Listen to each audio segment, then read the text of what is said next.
Naquela noite de Natal, eu achava que o pior que poderia acontecer era o silêncio constrangedor de sempre. Eu estava errada. Em poucos segundos, fui empurrada para fora da mesa pelo meu próprio pai, enquanto minha irmã sorria e decidia quem merecia ficar.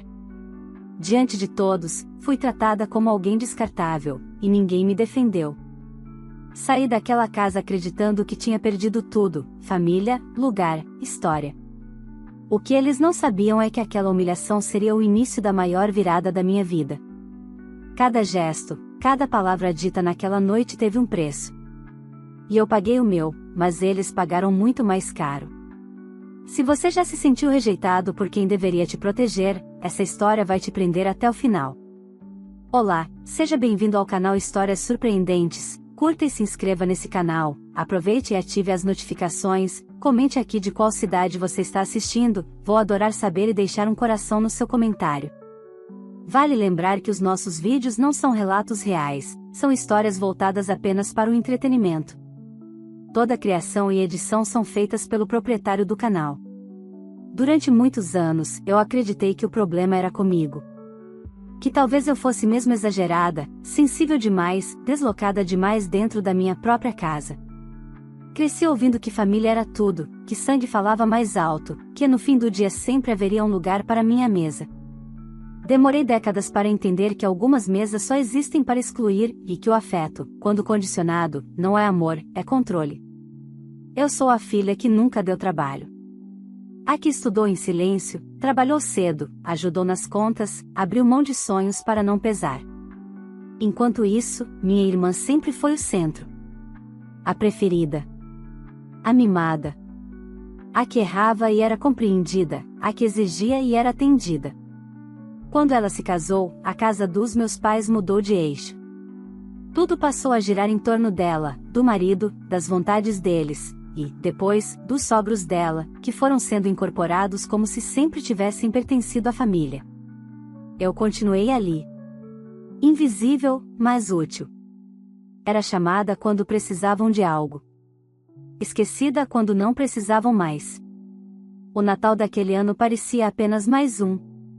A casa cheia, mesa farta, risadas altas demais, aquele clima artificial que muitas famílias insistem em chamar de união. Eu cheguei com um presente simples, escolhendo cada detalhe com cuidado, como se ainda houvesse algo a provar. Minha mãe mal levantou os olhos. Meu pai apenas fez um gesto vago com a cabeça. Minha irmã estava radiante, rodeada pelo marido e pelos sogros, ocupando os melhores lugares, distribuindo ordens como se a casa fosse dela. Eu sentei no único espaço que sobrou. Foi ali que tudo que eu fingia não ver caiu de uma vez só.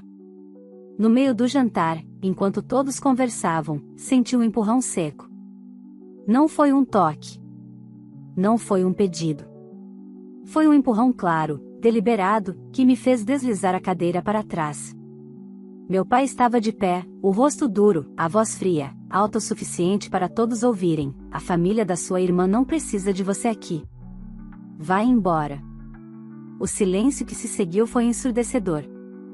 Antes que eu conseguisse reagir, minha irmã sorriu, aquele sorriso treinado, superior, e completou, olhando para mim como quem descarta algo fora do lugar: esse Natal eu quero apenas os mais importantes na mesa.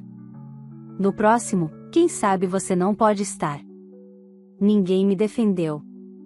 Ninguém se levantou. Minha mãe desviou o olhar. O marido da minha irmã fingiu mexer no celular. Os sogros dela observaram tudo como se fosse um espetáculo inconveniente, mas aceitável. Eu me levantei sozinha. Caminhei até a porta sentindo algo se romper dentro de mim, não era dor, era clareza. Pela primeira vez, entendi que não se tratava de preferência. Tratava-se de escolha. Eles haviam escolhido. E aquela escolha me expulsava não só da mesa, mas da ilusão que eu carreguei por anos. Saí sem chorar. Sem gritar. Sem pedir explicações. Mas naquele instante, enquanto o portão se fechava atrás de mim, fiz uma promessa silenciosa: ninguém ali fazia ideia do preço que aquela humilhação teria. O Natal acabou para mim naquela noite. Mas o acerto de contas estava só começando. Saí da casa dos meus pais naquela noite sem olhar para trás. Não porque eu fosse forte, mas porque, se olhasse, talvez ainda implorasse por algo que nunca existiu de verdade. O ar frio da rua bateu no meu rosto como um despertar tardio. Caminhei sem rumo por alguns minutos até entrar no carro, as mãos tremendo não de tristeza, mas de uma raiva silenciosa, organizada, que eu nunca tinha sentido antes. Dirigi sem destino certo. As ruas estavam cheias de luzes natalinas, famílias indo e vindo, risadas escapando pelas janelas abertas. Tudo aquilo parecia pertencer a outro mundo. O meu tinha acabado de ruir, ou talvez tivesse sido desmontado peça por peça ao longo dos anos, e eu só tivesse percebido naquela noite. Parei o carro em um posto quase vazio. Sentei ali por longos minutos, encarando o volante, revendo cada detalhe do jantar. O empurrão. As palavras do meu pai.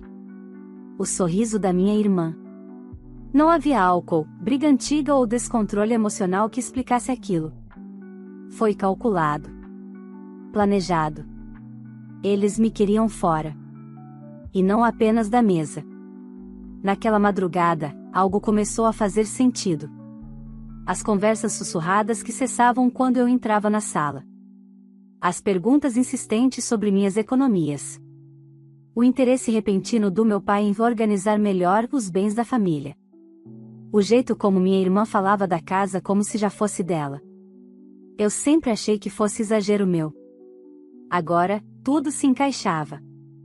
Passei a noite em um hotel simples, sem avisar ninguém. Pela primeira vez, desliguei o celular. Não queria explicações. Não queria desculpas. Queria entender o tamanho do jogo que estavam jogando pelas minhas costas. Nos dias seguintes, o silêncio da família foi absoluto. Nenhuma mensagem. Nenhuma ligação. Aquilo doeu mais do que qualquer insulto. Não porque eu esperasse arrependimento, mas porque confirmava algo cruel: minha ausência não fazia falta. Pelo contrário, parecia conveniente. Resolvi voltar a casa apenas uma vez, alguns dias depois, em horário que eu sabia que não haveria ninguém. Precisava buscar documentos, algumas roupas, objetos pessoais. Entrei como quem invade um lugar que já não lhe pertence. A casa estava diferente.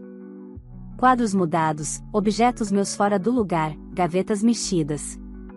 No escritório do meu pai, encontrei algo que fez meu estômago gelar: pastas abertas, anotações recentes, cópias de documentos meus que eu nunca havia autorizado ninguém a usar.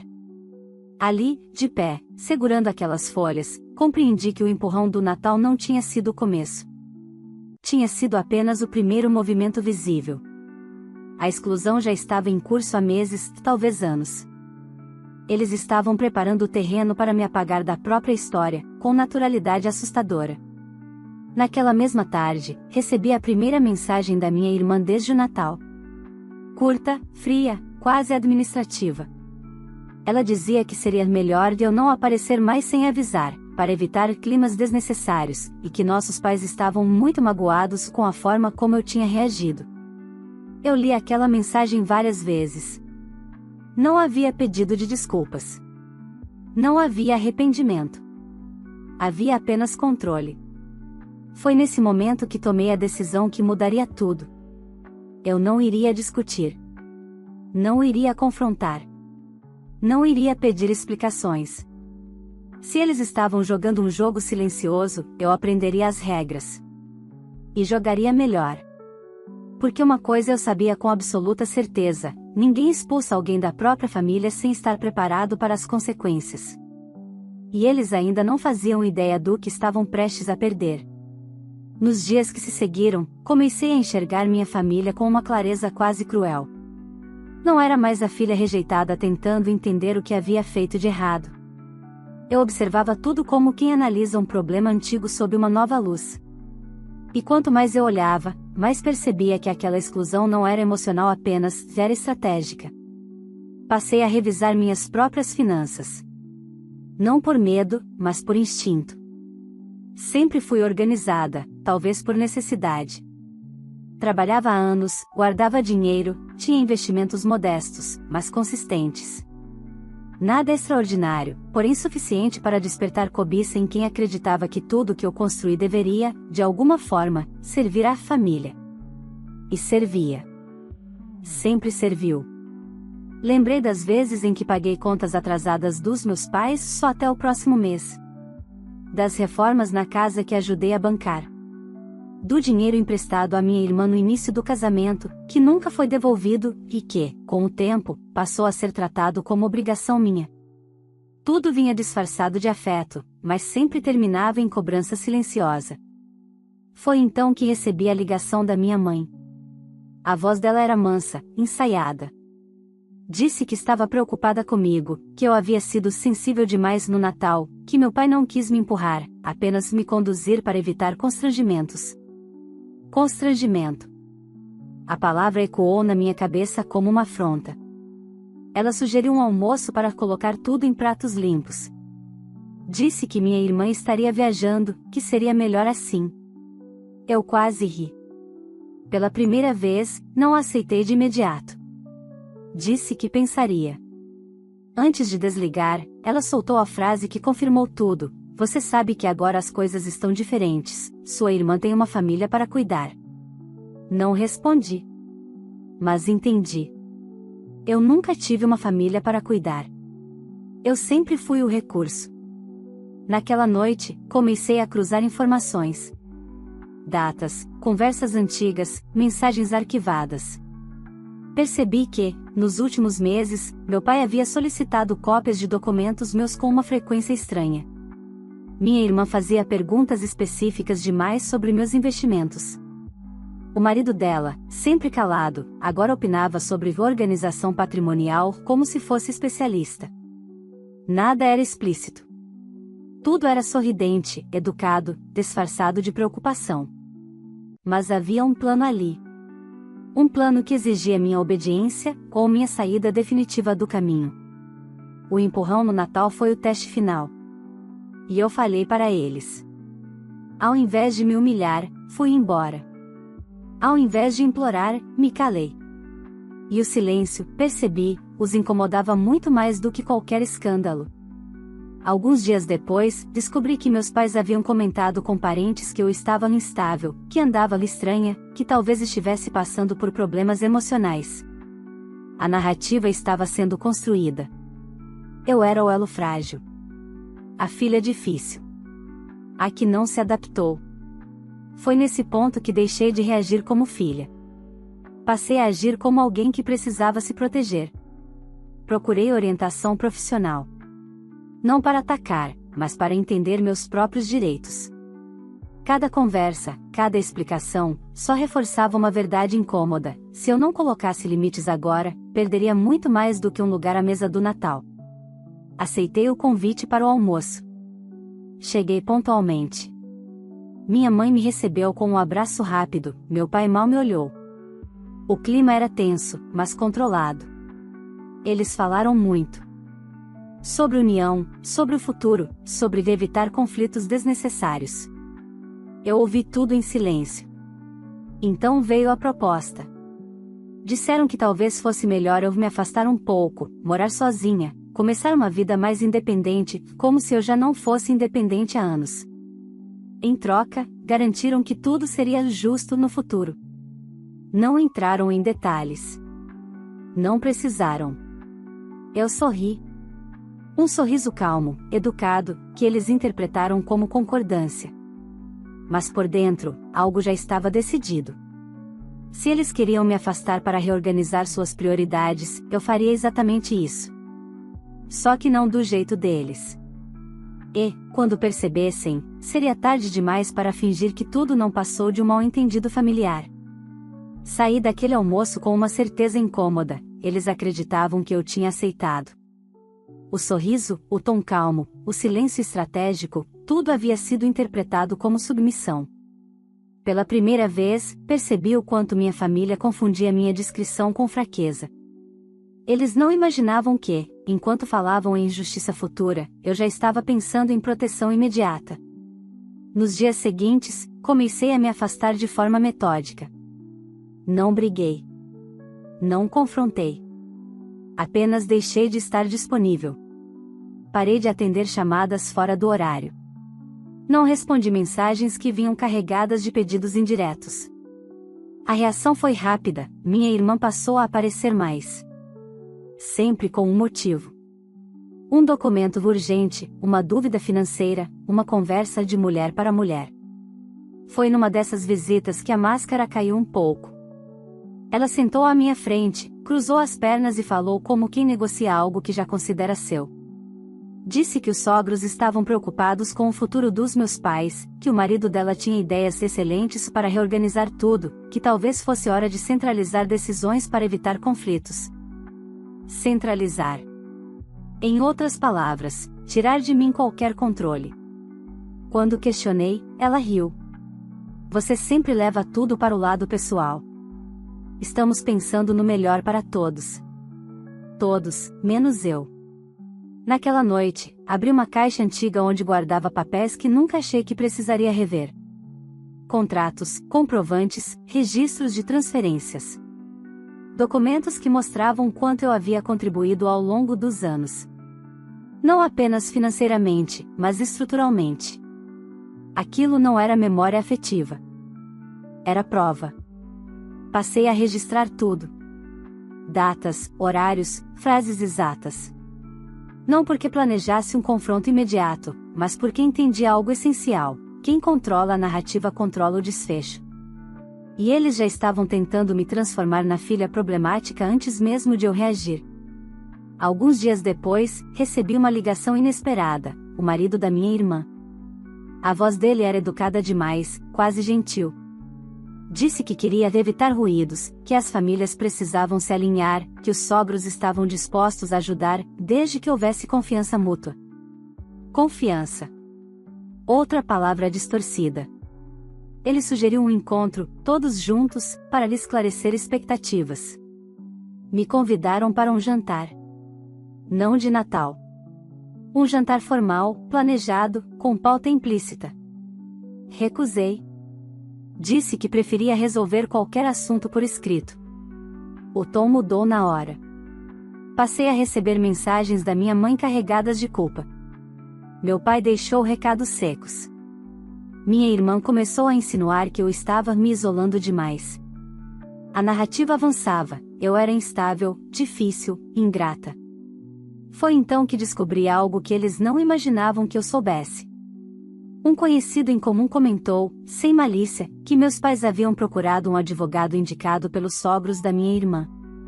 Queriam uma orientação patrimonial. A coincidência era grande demais. Não era orientação. Era preparação. Naquele instante, senti o mesmo frio que senti no Natal. Mas agora não havia surpresa. Havia confirmação. Eles estavam se organizando para agir sem mim. Foi quando tomei a decisão mais difícil até então: eu não esperaria o próximo movimento. Não permitiria que eles avançassem mais um centímetro enquanto eu ainda fingia normalidade. A partir daquele dia, tudo que eu fizesse seria pensado não como filha, mas como alguém que precisava se defender de quem já não agia com boa fé. Troquei fechaduras. Atualizei senhas. Reorganizei meus documentos. Informei, discretamente, pessoas-chave de que qualquer assunto envolvendo meu nome deveria passar diretamente por mim. Não expliquei motivos. Apenas estabeleci limites. A reação foi imediata. Minha irmã apareceu sem avisar, exaltada. Disse que eu estava exagerando, que aquilo só confirmava o que eles diziam sobre mim. Que eu estava criando um problema onde não existia. Eu a ouvi até o fim. Pela primeira vez, não rebati. Apenas disse algo simples, que a deixou sem resposta: se não existe problema, não há motivo para vocês estarem tão preocupados com o que é meu. Ela foi embora furiosa. Naquela noite, sozinha, percebi que não havia mais volta. A distância já não era emocional apenas. Era estrutural. E, gostassem ou não, eu estava assumindo algo que nunca me permitiram antes: controle. Eles achavam que eu estava recuando. Na verdade, eu estava me preparando. A mudança de postura não passou despercebida. Em menos de uma semana, o silêncio calculado deu lugar a uma pressa estranha, quase desesperada. Meu pai ligou 3 vezes no mesmo dia. Minha mãe mandou mensagens longas, carregadas de emoção seletiva. Minha irmã, depois do acesso de raiva, tentou a rota oposta, a doçura falsa. Ela me chamou para um café. Disse que sentia minha falta. Que tudo tinha saído do controle no Natal. Que talvez o pai tivesse exagerado. Nenhuma palavra sobre o empurrão. Nenhuma sobre a frase que me expulsou da mesa. Nenhuma sobre o sorriso dela quando selou a exclusão. O pedido era simples e perigoso: vamos voltar ao normal. Não existe normal quando alguém tenta te apagar. Aceitei o café. Não por nostalgia, mas por estratégia. Ela chegou atrasada, como sempre, e começou falando do quanto estava cansada. O marido sob pressão no trabalho. Os sogros interferindo demais. Meus pais difíceis.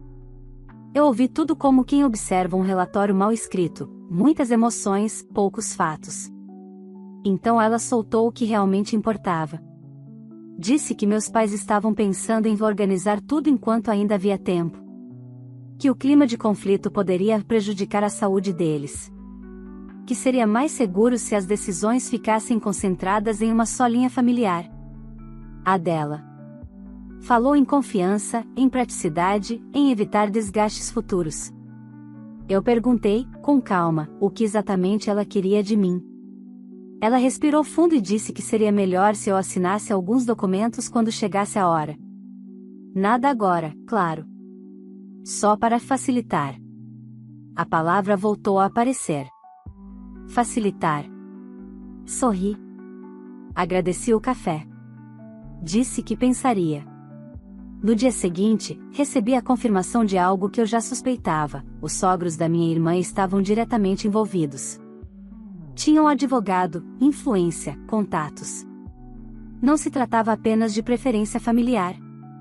Era um movimento conjunto. Um bloco. E eu era o obstáculo. Foi aí que parei de fingir diplomacia. Formalizei tudo.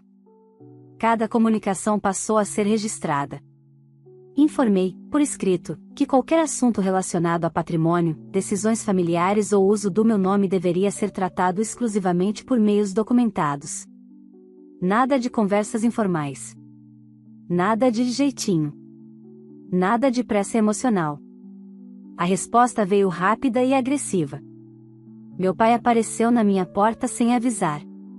Alterado. Disse que eu estava comprando briga.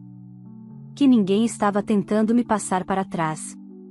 Que eu estava criando um clima insustentável. Quando mencionei o empurrão do Natal, ele se irritou. Disse que eu estava exagerando, que aquilo já tinha passado, que eu precisava superar. Superar. Como se humilhação tivesse prazo de validade. Pela primeira vez, disse algo que nunca tinha tido coragem de dizer: passou para vocês. Para mim, foi o momento em que entendi quem eu era nessa família. Ele saiu batendo a porta. Naquela semana, algo mudou de vez. Percebi que eles não estavam apenas incomodados. Estavam perdendo terreno. A narrativa da filha instável já não colava tão fácil quando eu respondia com fatos, documentos e silêncio estratégico. Não havia escândalo para explorar. Não havia erro meu para usar. Então, eles apertaram. Fui informada de que meus pais estavam considerando medidas para o bem de todos. Nada explícito.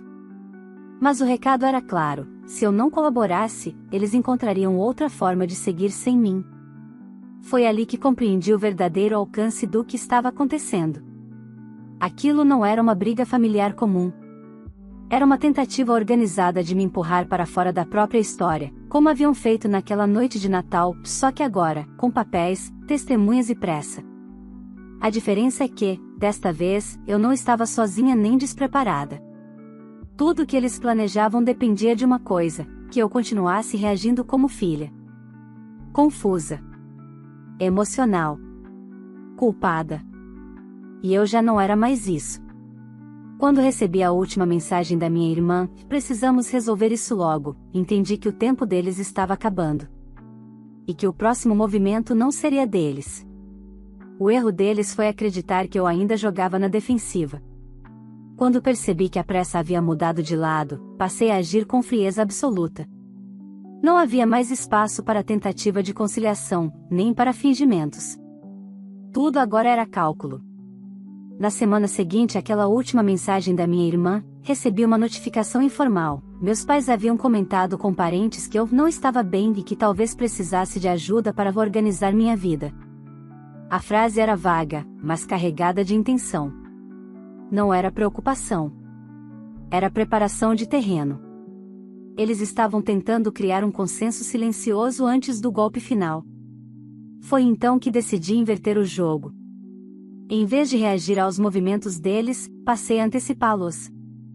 Reuni tudo o que havia registrado nos últimos meses, mensagens, áudios, pedidos, propostas disfarçadas de cuidado. Não como alguém que buscava vingança, mas como alguém que precisava se proteger de uma família que já não atuava como tal. Enquanto isso, o cerco começou a apertar do lado deles. Minha irmã ligou chorando, algo raro.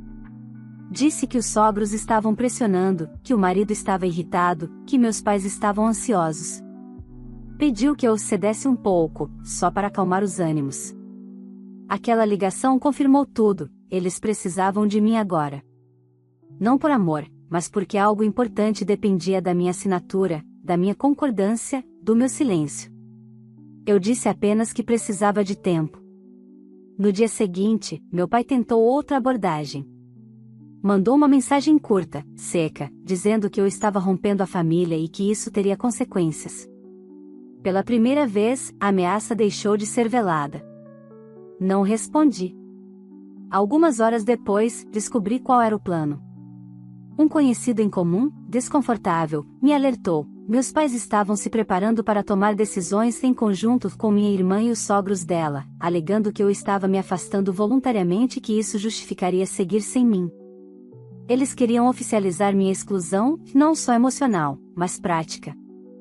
Naquela noite, sentei sozinha na sala e percebi algo curioso. Não senti medo. Senti alívio. Porque, finalmente, o jogo estava claro. Não havia mais dúvida, nem esperança mal colocada. Eu não precisava mais interpretar gestos. Eles tinham escolhido o caminho mais extremo. E isso me deu liberdade total. No dia seguinte, respondi a todas as tentativas de contato com a mesma frase, enviada por escrito, de forma educada e definitiva: qualquer assunto que envolva meu nome, meus bens ou decisões futuras deverá ser tratado formalmente. Não participarei de conversas informais. A reação foi imediata e explosiva. Minha mãe me acusou de frieza. Meu pai disse que eu estava destruindo tudo. Minha irmã escreveu um texto longo, tentando misturar culpa, vitimismo e urgência.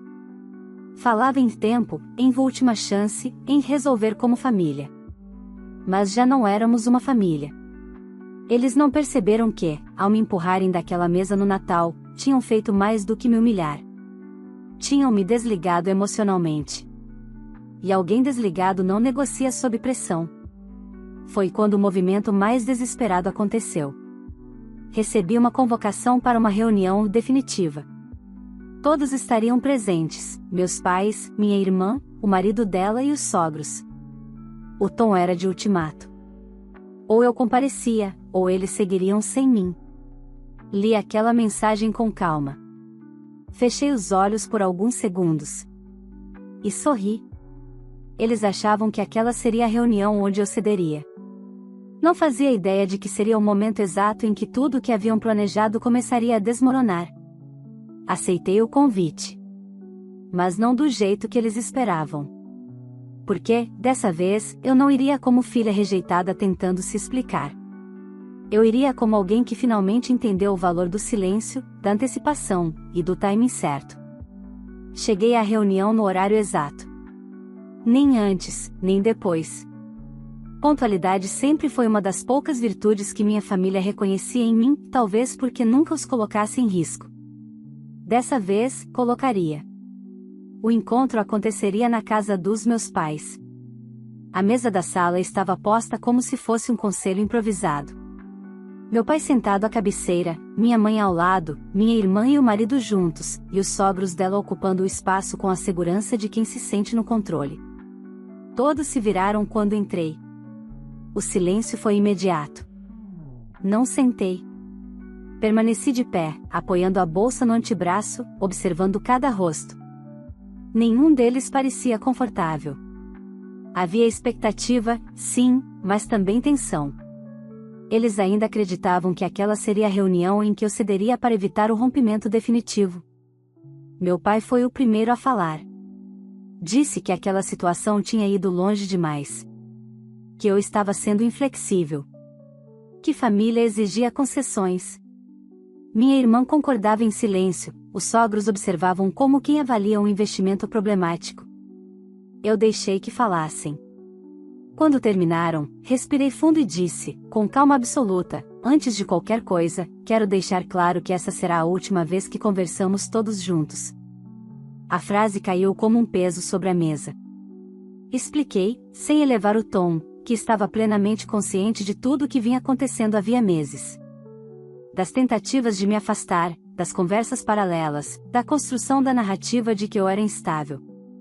Não usei palavras emocionais. Usei fatos. Datas. Situações. Observei o desconforto crescer a cada frase.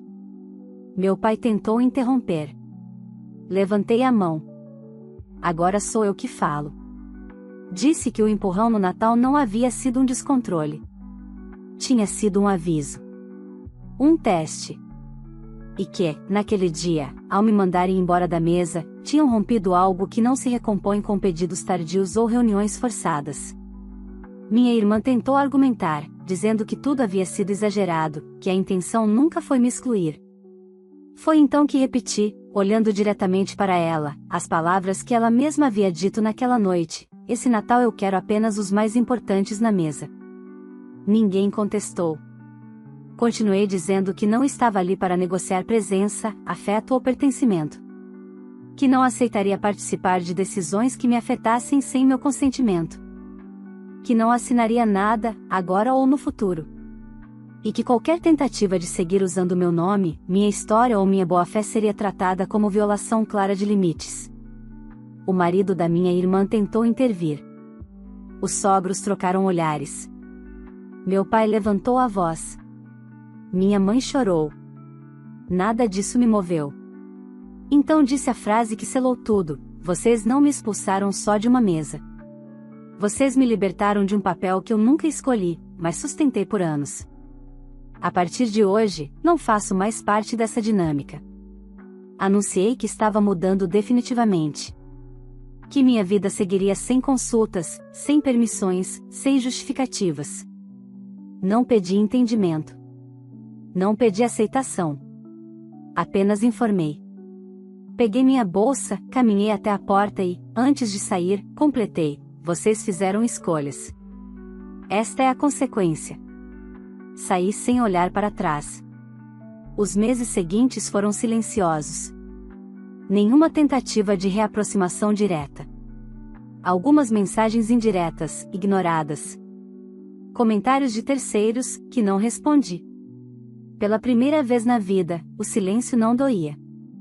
Ele organizava. Construía uma rotina nova. Um espaço meu. Relações escolhidas, não impostas. Descobri que paz não é ausência de conflito, mas ausência de medo. Nunca mais sentei àquela mesa. Nunca mais fui chamada para datas importantes. E, surpreendentemente, isso não me destruiu. Me reconstruiu. Hoje, quando penso naquele Natal, não sinto raiva.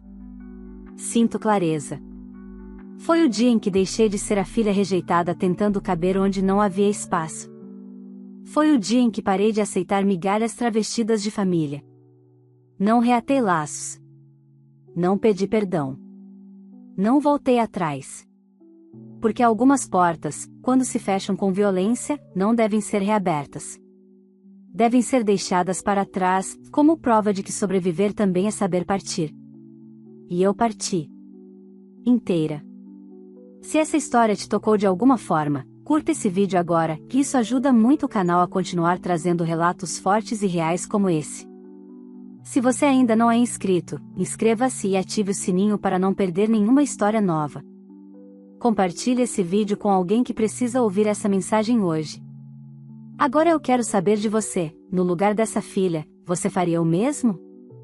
Você também teria ido embora sem olhar para trás, ou tentaria reatar os laços mesmo depois de tudo? Deixe sua opinião nos comentários, eu leio todos com muito carinho. E não esqueça de me contar de qual cidade você está assistindo, porque eu faço questão de deixar um coração no seu comentário. Obrigada por ficar até o final. Sua presença aqui faz toda a diferença. Vale lembrar que os nossos vídeos não são relatos reais, são histórias voltadas apenas para o entretenimento. Toda a criação e edição são feitas pelo proprietário do canal.